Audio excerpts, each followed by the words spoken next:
Hello everyone, a pair of strikes hitting Russian Strela-10 SAM systems here. This first video playing now shows a Strela-10 parked by a tree line. It's spotted by a spotter drone and fails to detect the spotter drone. An FPV is called in to give it a good hard clip around the ear. A spotter drone records the impact as well. You can see by the smoke and fire that this Strela-10 unit is now brown bread. Let's check a screenshot. So here you can see that this Strela-10 was positioned behind one of Russia's defensive lines. This looks like a big, long, wide anti-tank trench here. Here's a satellite image from EOS's website. So you can see this defensive line is south of a small settlement in Polohi district of Zaporizhia. It's part of a larger defensive line. You can see lots of other smaller trenches as well. So it seems like a fairly sizable defensive network is here.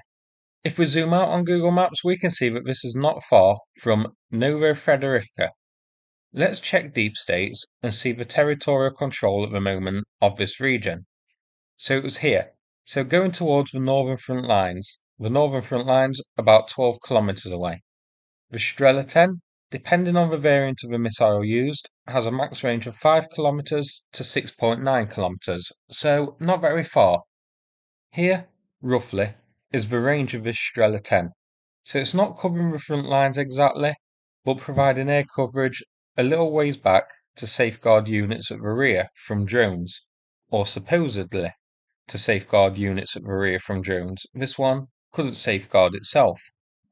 This is here, zoomed out on the southern front, close to the region of the counteroffensive. Now, let's check the second video I have for you. So this is another FPV drone hitting a Strela-10, this one causing a rather catastrophic ammo cook-off on impact. Again, the Strela had its launchers raised in a firing position and failed to detect the nearby drones.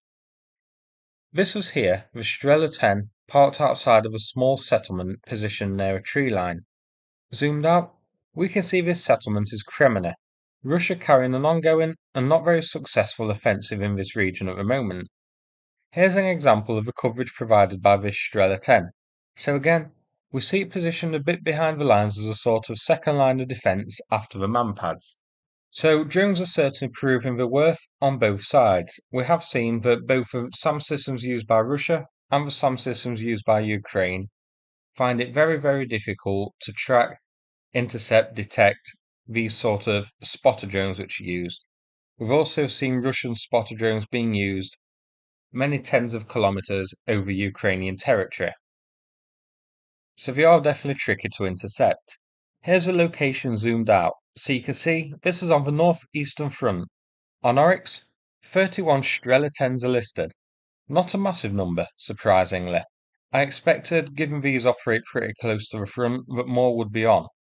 Russia had well over 600 in service last year, so they do still have a pretty big stockpile of these left to lose. Freudian slip again, left to use. So that's it for this video. I hope you found it interesting. If so, please click like and subscribe. I'd appreciate it. Thanks again and take care everybody.